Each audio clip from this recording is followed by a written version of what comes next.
boys and girls, it's Miss Alderman here. It is my joy to be reading to you today. If you've been in my room for any period of time, you learn very quickly that one of my favorite things to do is to read. So today I am reading The Fantastic Flying Books of Morris Lessmore, and the author of this book is William Joyce. And a fun fact about William Joyce is that he also lives in Louisiana. So when I was a little girl, I got to meet him, and I even provided a picture for you to see.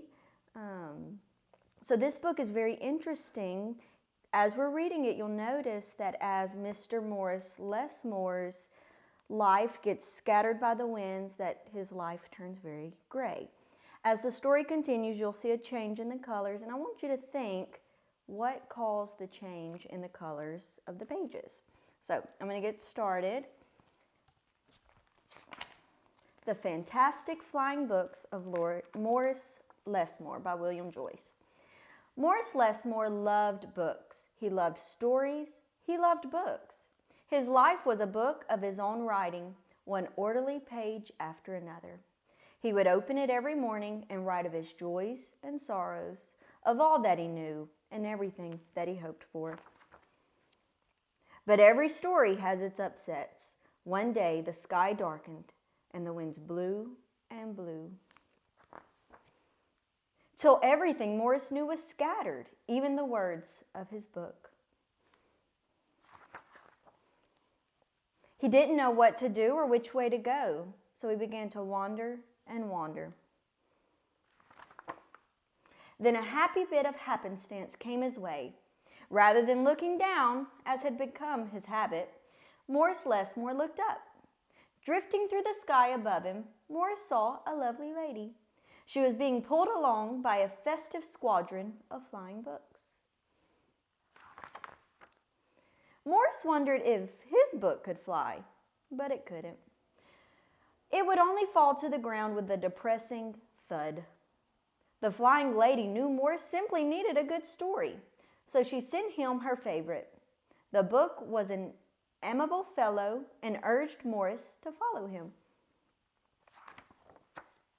The book led him to an extraordinary building where many books apparently nested.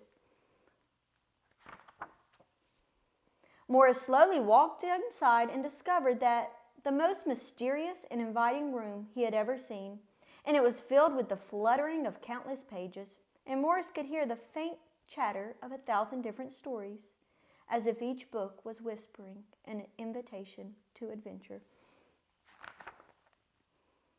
Then his new friend flew up to him and landed on his arm. It held itself open, as if hoping to be read. The room rustled to life, and so Morris's life among the books began.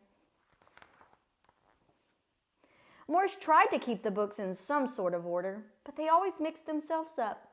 The tragedies needed cheering up, and would visit with the comedies. The encyclopedias, weary of facts, would relax with the comic books and fictions. All in all, it was an agreeable jumble. Morris found great satisfaction in caring for the books, gently fixing those with fragile bindings and unfolding the dog-eared pages of others.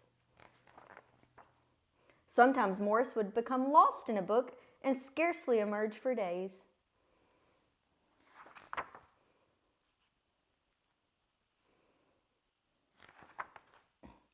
Morris liked to share the books with others. Sometimes it was a favorite that everyone loved, and other times he found a lovely little volume whose tale was seldom told. Everyone's story matters, said Morris, and all the books agreed. At night, after all the stories that needed telling had been told, and everyone had settled down to their proper places on the shelves, the great big dictionary would get in the last word. Zzz. It was then that Morris Lessmore would once again write in his own book. He wrote of his joys and sorrows, of all that he knew and everything he had hoped for. The days passed, and then years and years.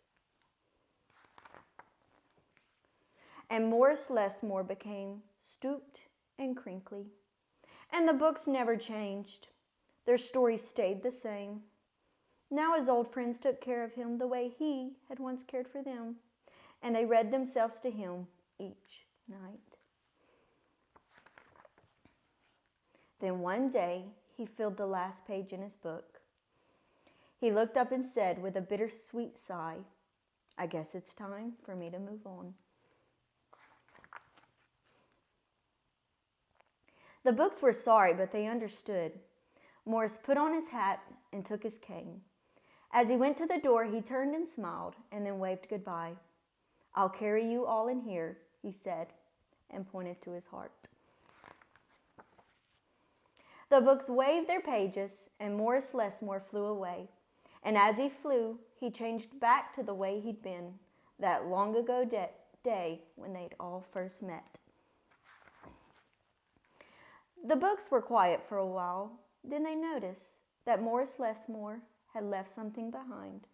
"It's his book," said his oldest friend. Inside was Morris's story, all of his joys and sorrows, all that he knew, and everything that he had hoped for. Then the books heard a small, expectant sound. There in the doorway was a little girl. She looked around with wonder. Then something fantastic happened. Morris Lessmore's book flew up to her and opened its pages. The girl began to read, and so our story ends as it begins, with the opening of a book. So boys and girls, this is a wonderful, wonderful book. And what makes this book even more wonderful is that it has been created into a short story that won an Academy Award.